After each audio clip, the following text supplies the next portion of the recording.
Philomel Cottage is a story written by Agatha Christie, published in 1924. It is the story of Alex and Gerald Martin, who live in Philomel Cottage in the English countryside. Alex has just found out that her gentlemanly husband is the notorious Charles Lemaitre, who has killed his three previous wives and escaped from America. She fears it's her turn now, and he will kill her tonight in the cellar. She barely manages to have dinner. Alex offers her husband a cup of coffee and quietly makes an urgent telephone call to Dick Winifred, saying, "Come quick, it's a matter of life and death." She feels a little better then. Now hear the rest of the story.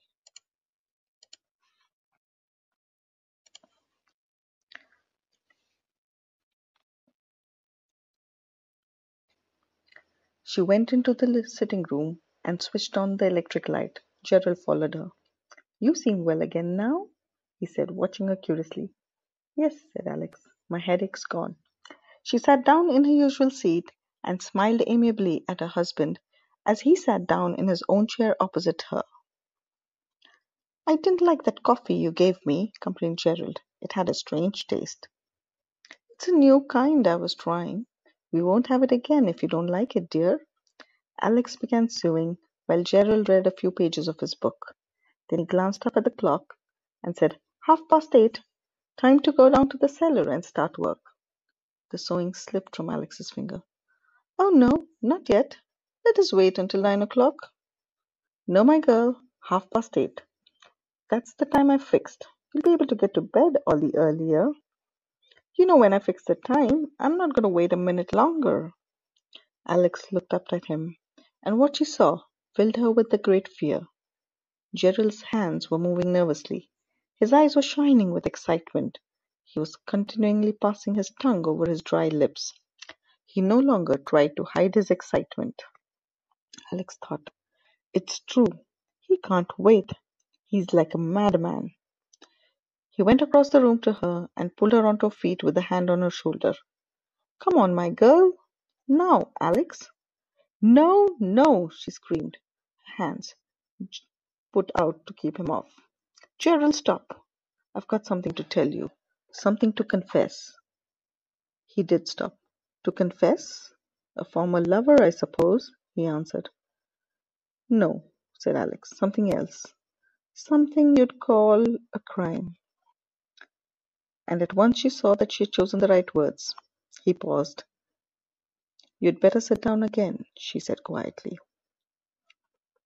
She sat down on a chair and picked up her sewing, and tried to invent a story that would keep his interest until help arrived. "I told you that I had been a typist for 15 years. That was not entirely true.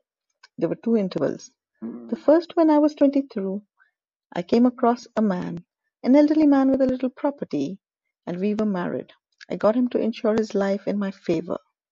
She saw a sudden interest come into her husband's face and continued her story. "During the war, I worked for a time in a hospital and handled all kinds of rare drugs. There is a poison, a little white powder. A pinch of it means death. You've heard of hyoscine, of course. A small pinch of it is sufficient for any doctor to certify that death was due to heart failure. I stole a small quantity of the drug and kept it." "Go on," said Gerald. "No, I'm afraid I can't tell you. Another time."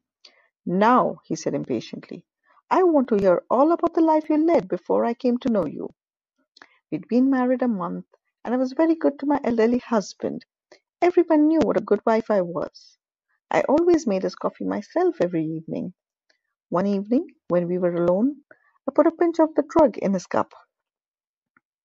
It was very peaceful as I sat watching him. Then he said he could not move from his chair. Presently, he died." She stopped smiling. It was 9:15. Surely help would come soon.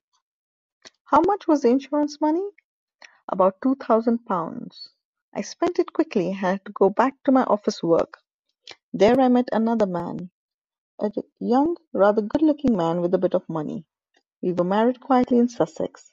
He didn't want to insure his life, but of course he made a will in my favor. He liked me to make his coffee myself, just as my first husband had done.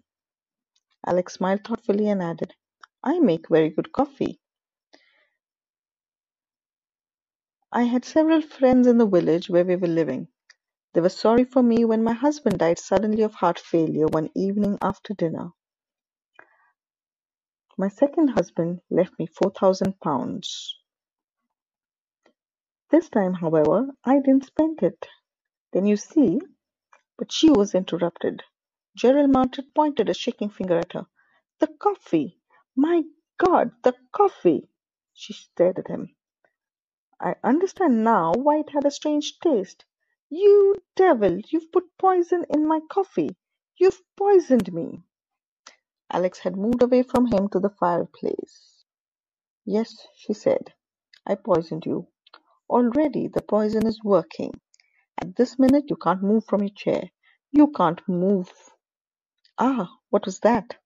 Somebody in the road outside. The sound of the gate. Somebody on the path outside. The front door opening. You can't move, she said again. Then she ran past him and fell into Dick Windyford's arms. My God, Alex, he cried. He turned to the policeman and said, Go see what's happening in that room.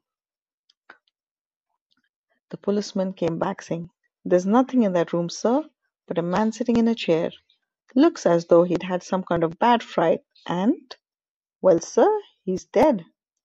They were surprised by hearing Alex's voice. She spoke as though in some kind of dream, her eyes still closed.